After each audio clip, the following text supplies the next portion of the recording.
and I don't remember now who it was. I think it was one of my my ham radio buddies. He said, Richard, you ought to think about going into engineering. And I didn't know what an engineer was. And that's the honest truth. I don't think I even knew an engineer. Maybe I knew the civil engineer over our local road building effort here in this county would be probably the only engineer that I really knew. But I said, that sounds pretty good.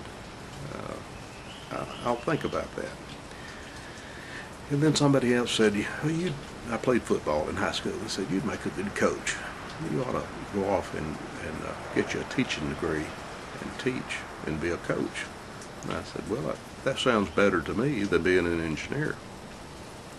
Now, somebody had told me, of course, there's a lot of good teachers that work for less than what they're worth, but still are good teachers and do a good job. Now, somebody had told me that if you want to make any money, you ought to be an engineer instead of a teacher. But at that time, you don't think about things like that. You hear about a teacher's salary, and they were not bad then, and you think that would be plenty. So I sort of settled on being a teacher. But somebody said, if you're going to be a teacher, you got to go to college. So I talked to my parents about it, and they weren't against it, but they weren't energetic about it either. They said, you sure this is what you want to do? As far as I know, out of my family, expanded family, I was the first person in my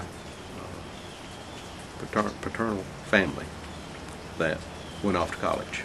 I think I was the first one. So it was something that wasn't done in our family. You didn't go off to college.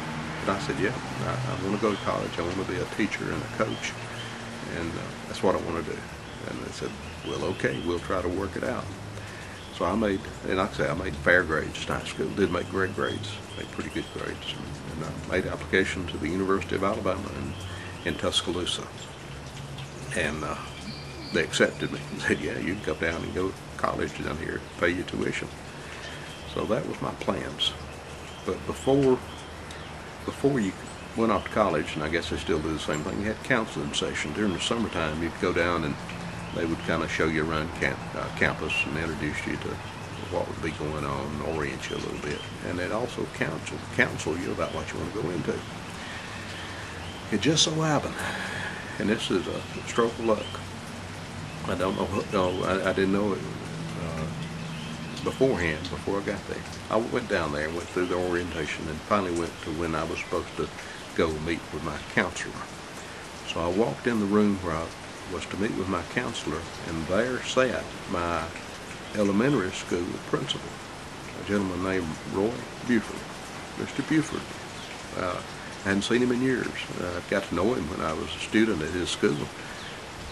Was there during the summer as a counselor at the University of Alabama. And we sat down and talked and kind of caught up on things. And he, he said, well, what do you think you want to go into? And I said, well, I think I want to be a coach and a teacher. I understand you have to be a teacher and then you can be a coach. He shook his head. He said, things have changed in the teaching profession. Like I said, it was in 1964. He had been in the profession for a long time, knew a lot about it. He said, things are changing. He said, I cannot honestly recommend to you to go into teaching. It's just, it's not a good time to go into teaching. Now, I can't remember now what his logic was. He was, I found out later, he was right at the time that it was probably not a good time.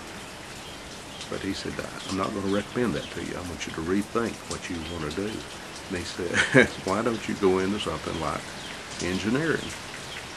So, there I am again. I respected this man's opinion. I decided as I spoke with him I wouldn't go into being a teacher and a coach. And engineering didn't sound too bad. It had been mentioned before. So I said, well, okay, sign me up.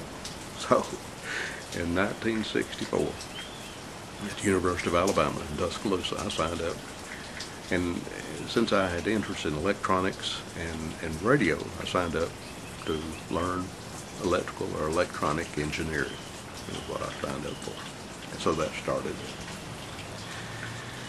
went back home, and that fall I went back down to university, and I was excited about it. It's something, I mean, for a country boy going off to a school, a big school, it was exciting, and I learned a whole lot. I've never regretted going. And went into engineering, and of course my grades and courses I'd had during high school didn't quite prepare me to go in an engineering school, so I had to retake some things, some of the algebra, and I'd never had a chemistry course in school at all up to that time, and it was required. And I had to take my algebra and my solid geometry, and went on into calculus, and I had to start out in basic chemistry and going up through organic chemistry and physics, and it was tough on me. I've always been, if I'm interested in something, I can learn about anything with not a whole lot of problems, but if it's something that bores me, I just have a terrible time learning it, and some of these courses bored me so bad it was pitiful. My humanities courses, my English, my history, and things like that, I had no problem at all. I mean, I just zipped through those, made real good grades, and that's, they call it quality point average. At that time, you had to maintain a certain quality point average.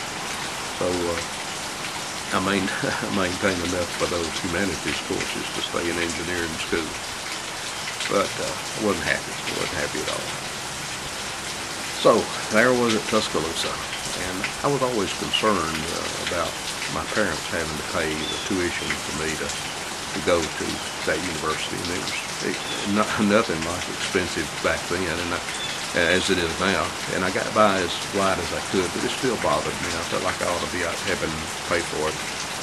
So I decided that, yeah, I'd stay in engineering, but I wanted to work at it part-time, and go to school part-time, work part-time, help pay for my own way. So I worked it out. I mentioned Huntsville, Alabama a little earlier. Worked it out. The University of Alabama had a branch, just started up in Huntsville, Alabama because of NASA and the space program down there. So I worked it out that